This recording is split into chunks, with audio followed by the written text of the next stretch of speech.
NWP Radio.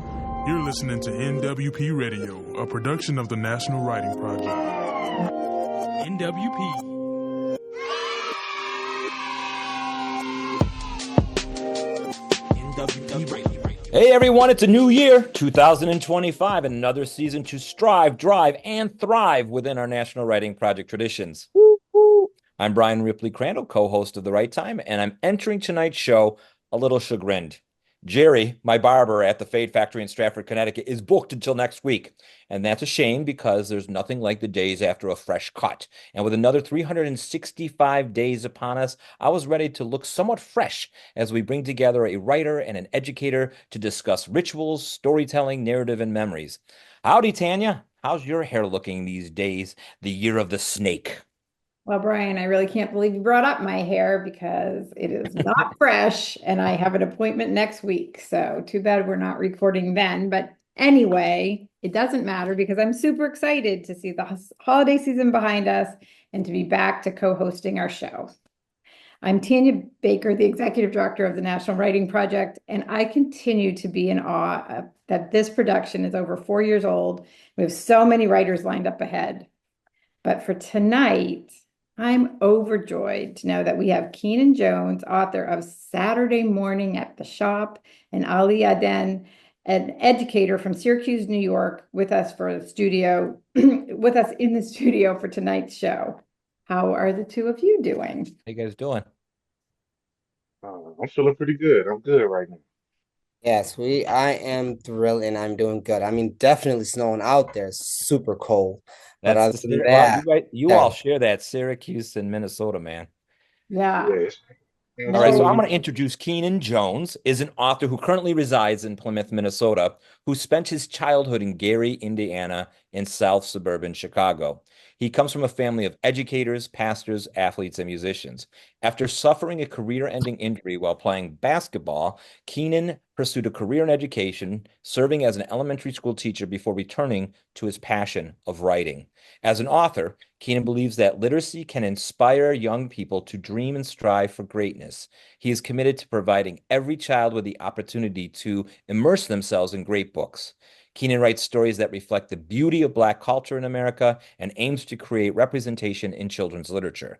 Keenan's first book, Saturday Morning at the Shop, follows a young boy who spends the day at his local barbershop and discovers the important role it plays in Black culture and community. The book was released on January 7th, 2025, making it 2 days old at the time of this recording, by Beach Lane Books, Simon & Schuster. wow, that's wonderful. And Ready to be introduced first, Ali? You also get an introduction. Ali Adan was born in a refugee camp in Dadaab, Kenya. He arrived in the U.S. in 2004 at the age of 10. Coming to the United States was a cultural and environmental shock for Ali and his family. He's the oldest of 14 brothers and sisters and the first generation to attend college. Graduated from SUNY Brockport with a bachelor's degree in phys ed. Before that, he went to Nottingham High School, where he met my co-host and good friend, Brian Crandall.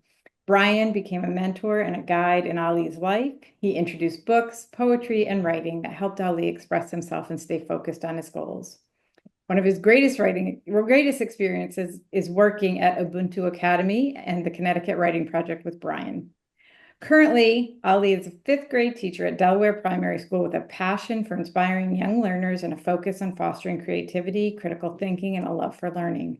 Outside the classroom, he's a coach for Syracuse Academy of Science, boys varsity soccer team, and Syracuse United Football Club. As a coach, he encourages teamwork, discipline, and sportsmanship while helping athletes develop their skills and reach their goals, whether guiding a player through a challenging drill or celebrating a hard-earned victory. And I have to say, Ali, I love this photo. So thanks for sending it in. That's good. King Ali.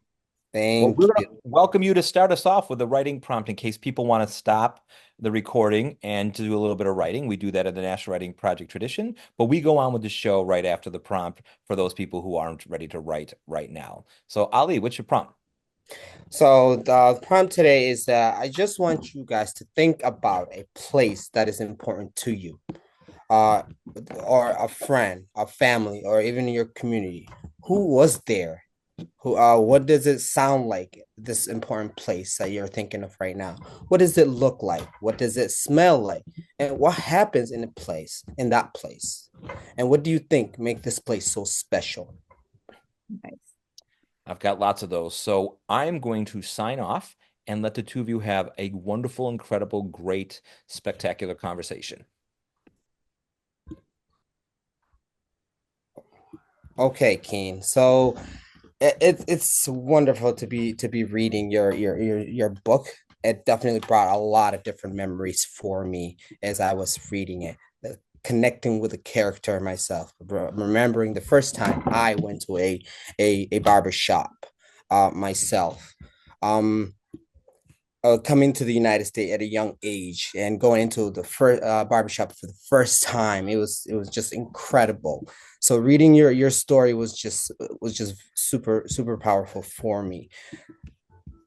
Just a couple questions I do have for you to start off. I t- Tell me a little bit about yourself and what was your process of writing this book? Okay, well, I'll try to keep it short. I mean, I think my whole life story might be suited for memoir at some point, so I'll try to keep it short. But I think I'll start off at the beginning, right? I was born in Gary, Indiana.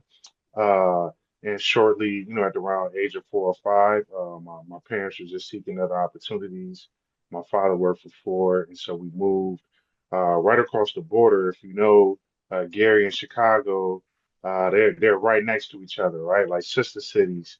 And so we moved and nestled in the south suburbs of Chicago, where I resided until I was 15. My father got another job opportunity to the Twin Cities. I was not excited about the move because I didn't know much about Minnesota.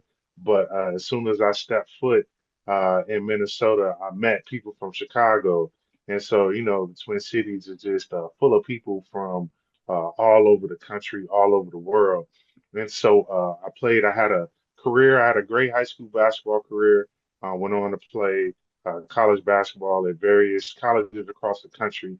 And then after my sophomore year, I had a back injury, which made me kind of switch life plans. I come from a family of educators, but my whole goal in life was to play in the NBA. And so once that injury happened, I ended up falling back in line with education because I knew that that would give me the opportunity to coach basketball. And so when I got into education, I started teaching elementary school. And that's when I started to fall back in love with writing. I've always been a writer as a young kid. Words came easy to me, but I wanted to be like Michael Jordan, right?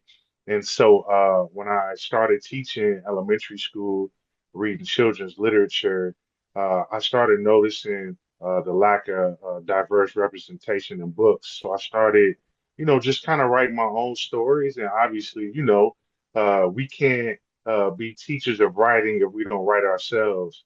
And Mm, so as I was doing that, that spark started to come back, and I just kind of tinkered around with stories. But one thing I noticed is that and kids they're honest with you, right? So I would read them some of my stories, and sometimes they'd be like, "Mr. Jones, I don't get it," and then sometimes they'd be like, "Mr. Jones, read us another story." And so I started getting that feedback from the kids. And I'm like, okay, I need to keep going with this. And so fast forward to 2020, the pandemic, and we had the George Floyd tragedy in the Twin Cities. mm, And I think the moment that the light bulb went on that I got to do something different, something creatively, is when I had a group meeting with about 15 Black boys who were sad. They were asking questions like, why does America view us this way? mm, Why does this keep happening to us? And so I just kept thinking about what I wanted to do, right? I'm not the type to be out protesting and doing all of that kind of stuff. So I figured, what can I do creatively? So I was like, okay, I want to write something. And so I started penning all of these ideas. And at that same time, the barbershops were closed. My hair was getting all grizzly and my face was crazy. I can Couldn't imagine get in the that. shop. I kid you not, when they opened the barbershop back up, I sat in a chair and I was like, this is it. I Mm, got to write a barbershop story. So I pitched it to my barber, and he was just like, man, I don't know if I've ever read a barbershop story before. And mm, so my research, Derek, I think it's Byers, correct me if I'm wrong, but he's got a Ode to the Fresh Cut, mm. and it's an amazing book. And I said, okay, that's one. And then I found one a long time ago called Uncle Jed's Barbershop that looks like it takes place in the South. So that's two. And that was written in 93. So I'm like, man, where are the picture books about the black barbershop? You know? And so I just was like, okay, this is it. I got to do it. And that's kind of how the idea came. Well, it's wonderful, and I'm glad there is a one more added to this to another story of being in a barber shop, especially from a black author, because we do not see a lot of stories that are um stories about us, or stories just a wonderful, beautiful story like that. And instead of talking about struggle, talking about the beauty of going into the barber shop. So I Absolutely. thank you. And as educator, I definitely understand what it feels like to be in a classroom and students asking questions about, it's like, why do we not have a story like this? So it Yep. was beautiful to read your story and share your story. And I've also shared it with my students as well, and they definitely loved it.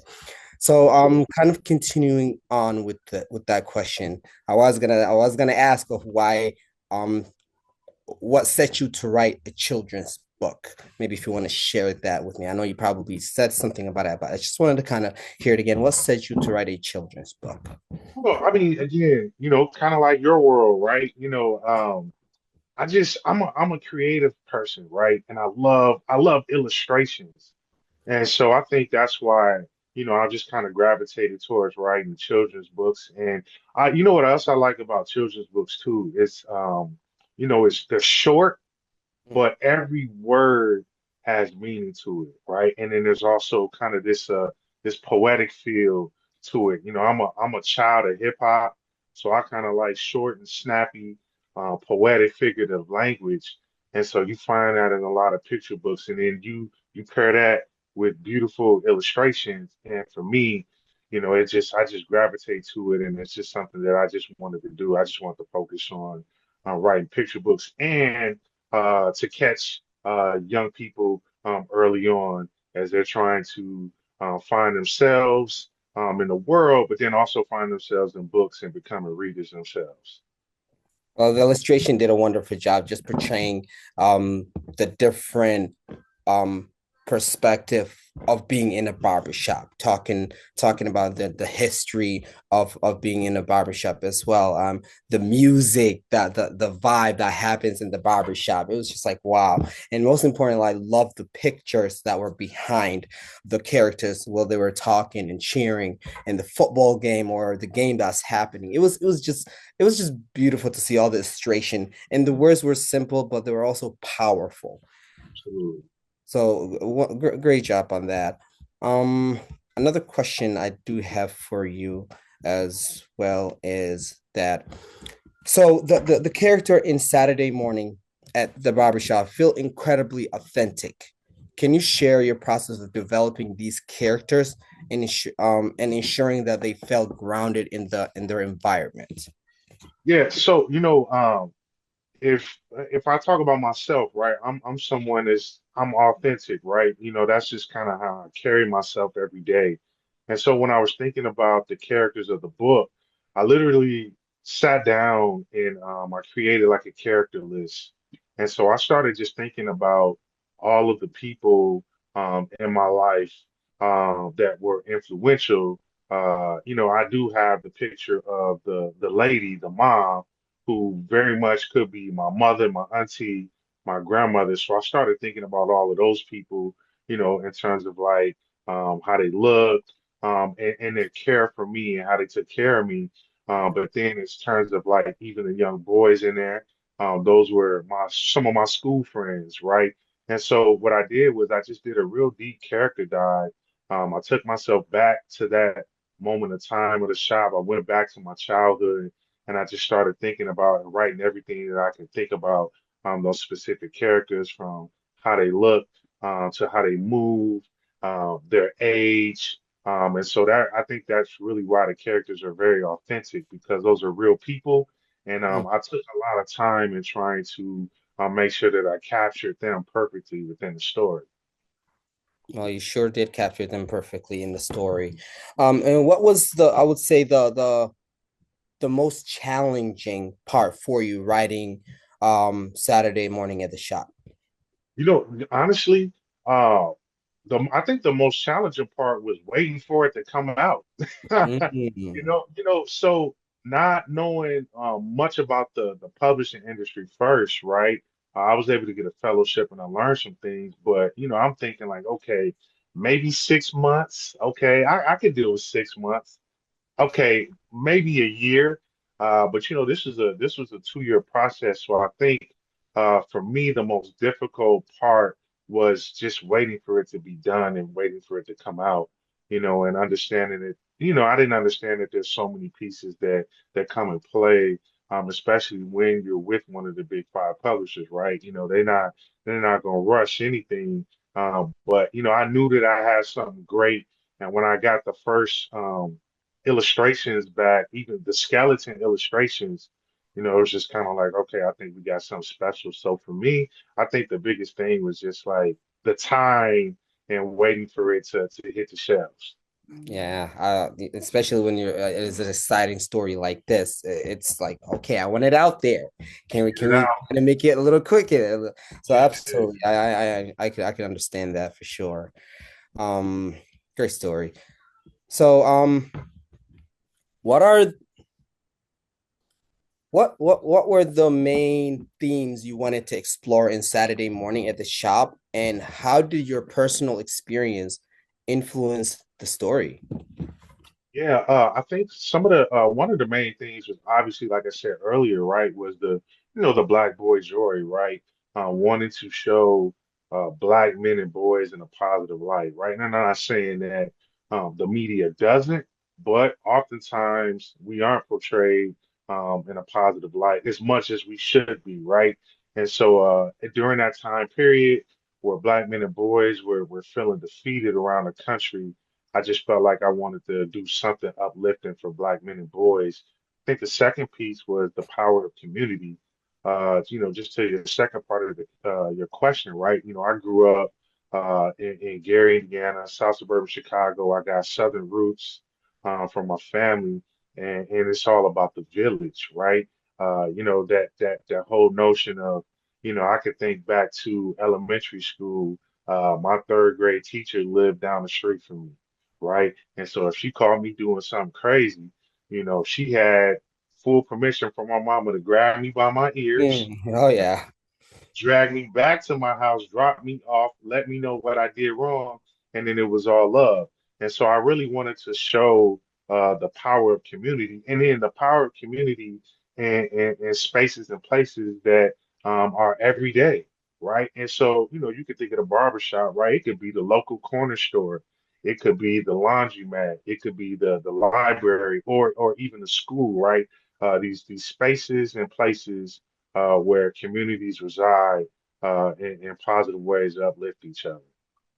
I appreciate that. Thank you. I can understand that, especially the power of community, how strong it is.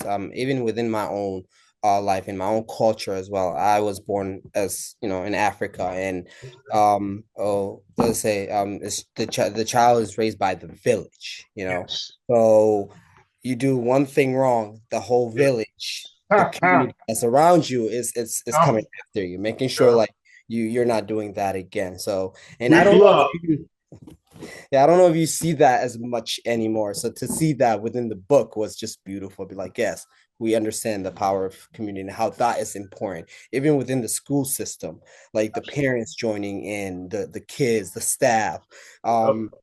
the community overall. And the more of that happens, I feel like the more memories children create, and the more authentic stories that they carry on, and the better person they become. Absolutely. Absolutely. Yeah. Thank you for sharing. I do have one last question for you.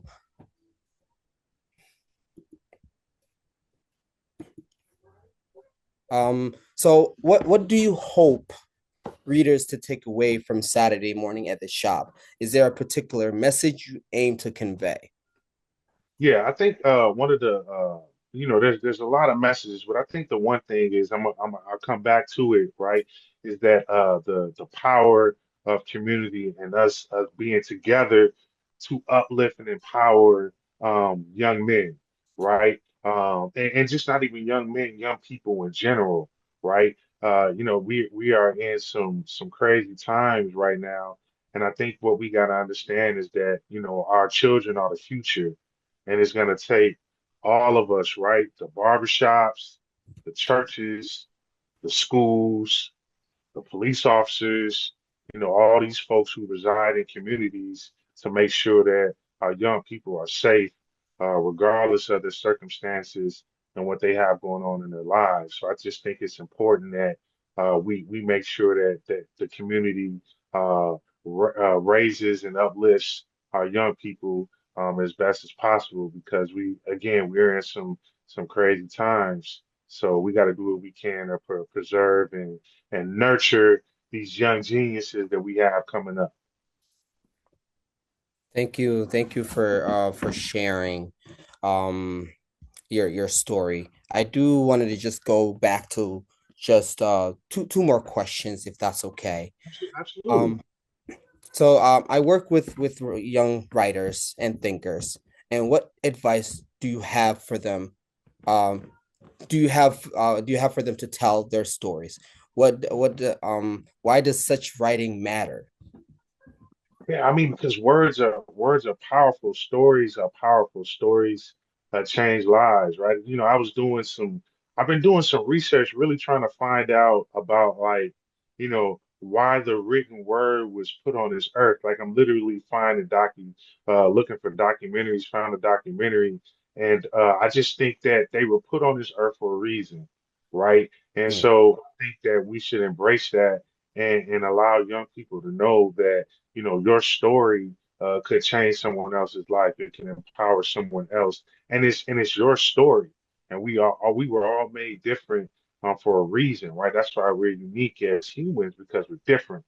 And so your experience is your experience, and your story should be told because it could impact someone else. And writing is very therapeutic as well, right? So you have that piece. So I just think young people should embrace telling their stories and writing, and just understand that there's a therapy piece to it as well, to let out your emotions and all of your feelings if things aren't going the right way. Pick up a pen, a pencil, and start writing.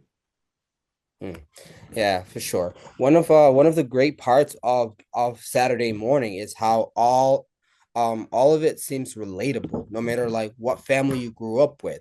There are rituals that offer a foundation for memories, traditions that we often overlook, but are important. Nonetheless, if you were to give advice to the young men dropped off at the barbershop in this book about growing up into their adult future, what would you want them to know?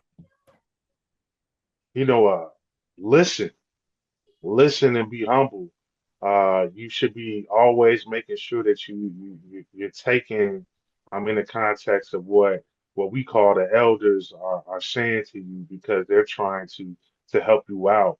So just slow down, slow your mind down, and listen to those who are wiser than you because it could help you in the long run. And so don't just think about yourself and your immediate needs, right? Try to slow your mind down and take some advice from someone who's been there and done that, and it will help you later on in life. So I just want young people to those young men in that shop, like what Mr. Charlie said, sit down, start running around in the shop. Absolutely. He telling you that for a reason, right? He's trying to Mm, show you discipline and respect in public places and things like that. Those little things that we take for granted in life, right? They mean a lot in the grand scheme. So just listen to those who are older and wiser than you, and embrace them trying to give you wisdom. Yeah, respecting your elders. That's one thing that was always told to me growing up. Like your elders know stories, have been on this earth longer, are wise, and respecting and understanding them. Let them share their stories as well. Hear them out. That was always so important to me, and that's why I always like Absolutely. hear my elders, and just listen to them. As you said, it's a great Absolutely. advice that you're given. Wow.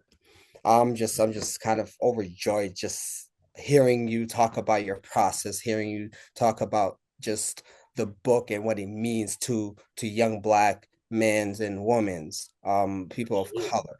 So now I'm interested.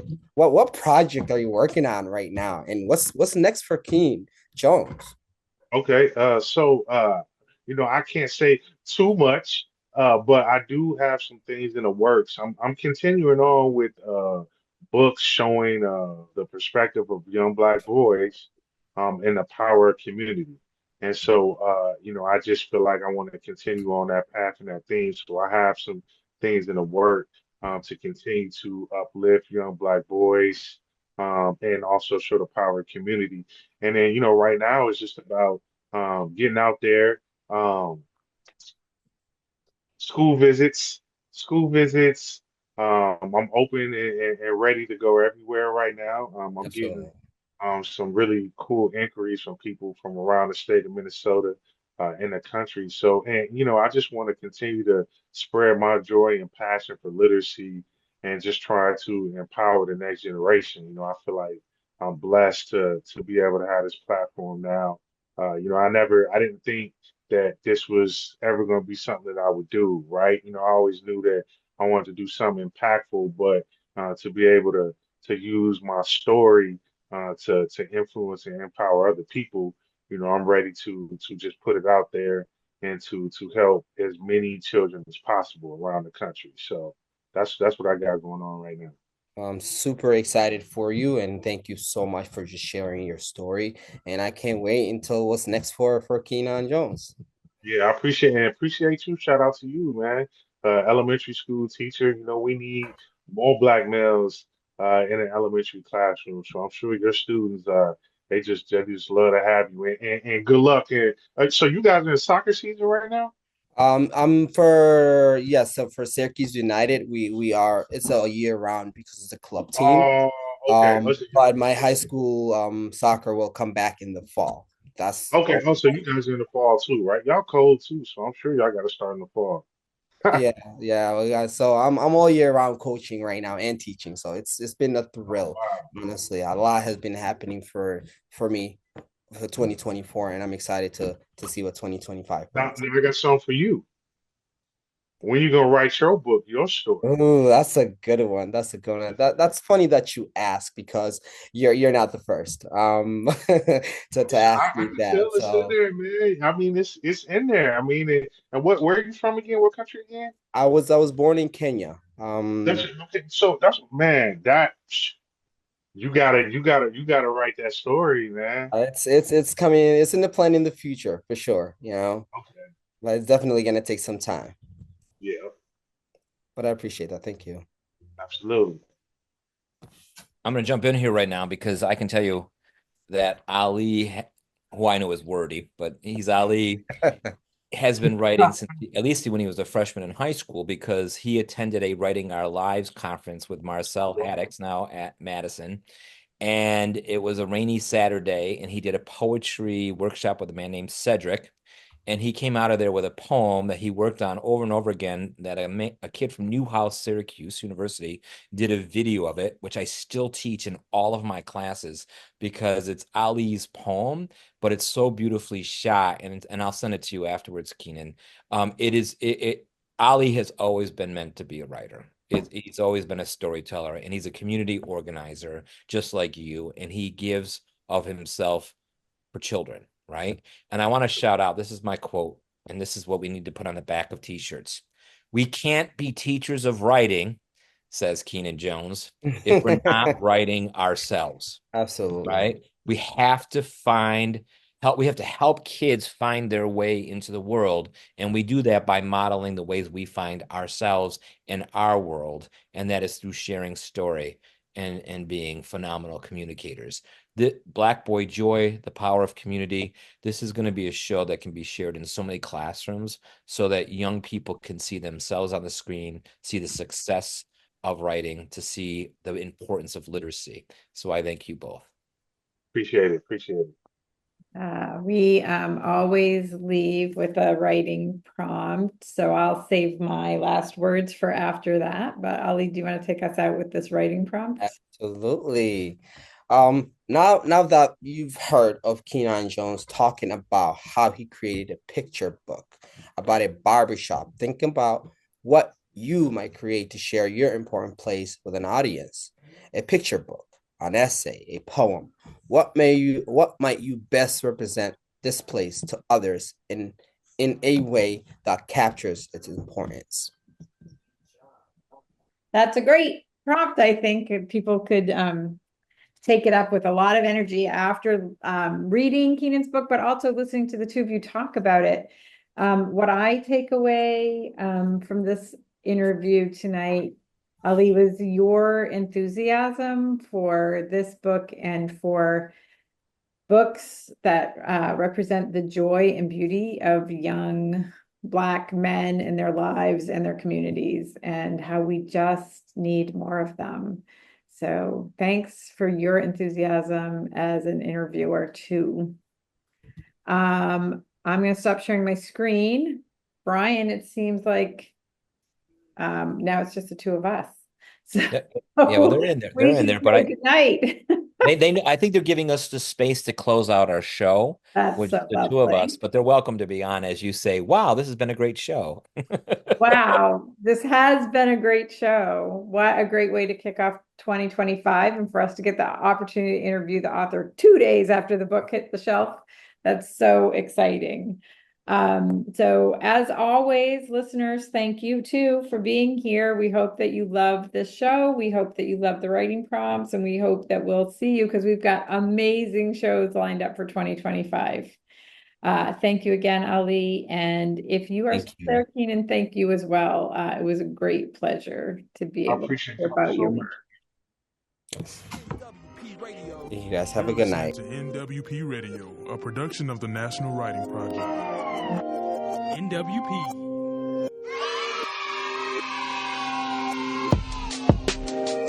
NWP Radio.